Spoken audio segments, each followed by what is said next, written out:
ከዓመታት በፊት አጎቴ በ46 ዓመቱ በአንጀት ካንሰር ምክንያት አረፈ።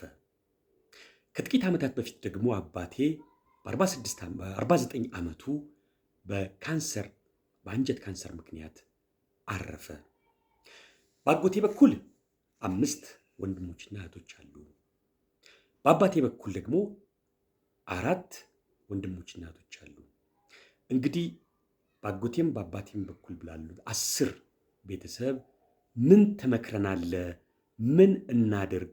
ምን ጥንቃቄ እናድርግ? የሚል ጥያቄ ከአድማጭ ተመልካቼ ተጠይቄያለሁ።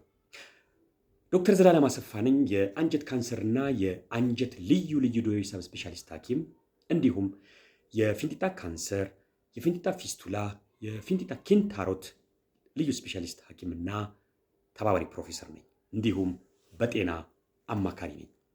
እንግዲህ አድማጭ ተመልካች የጠየቁት ጥያቄ እጅግ በጣም ጥሩ ጥያቄ ነው። ይሄ ጥያቄ ምላሽ ሲያገኝ ለ5 እና 4 ወይም ደግሞ ለ9 ቤተሰብ ብቻ ሳይሆን ለሚሊዮኖች የሚጠቅም መረጃ ስለሆነ ሁላችሁም እንድታዳምጡ በአክብሮት እጠይቃለሁ። እንግዲህ ከዚህ ቀደም እንደገለጽኩት ካንሰር በመጀመሪያ ደረጃ ካንሰር የሚከሰተው በሴሎች ላይ በሚከሰት የዘረመል ለውጥ እንደሆነ ገልጫለሁ። እንዲሁም ደግሞ ካንሰር በዘር የመተላለፍ ችግር እንዳለበት ገልጫለሁ።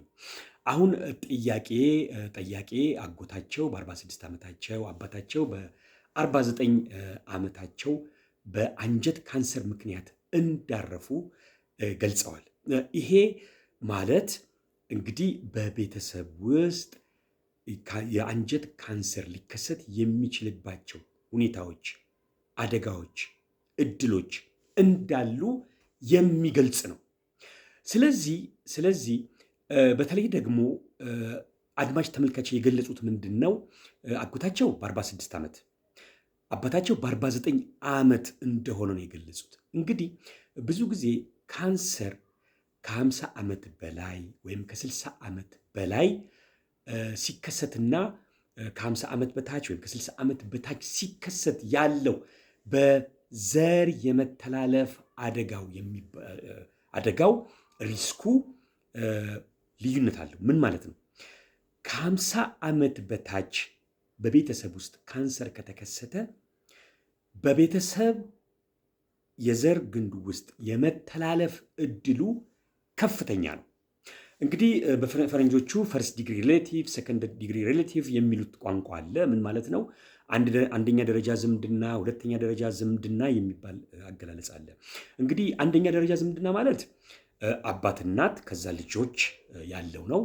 ሁለተኛ ደረጃ ዝምድና ማለት ደግሞ አጎት፣ አክስት፣ አያት የመሳሰሉት ሁለተኛ ደረጃ ዝምድና ይባላል። እንግዲህ አድማጬ የጠየቁት ጥያቄ በአጎታቸውም በአባታቸውም በኩል ማለትም በመጀመሪያ ደረጃ ዝምድናም በሁለተኛ ደረጃ ዝምድናም ላይ የአንጀት ካንሰር መከሰቱን ገልጸዋል።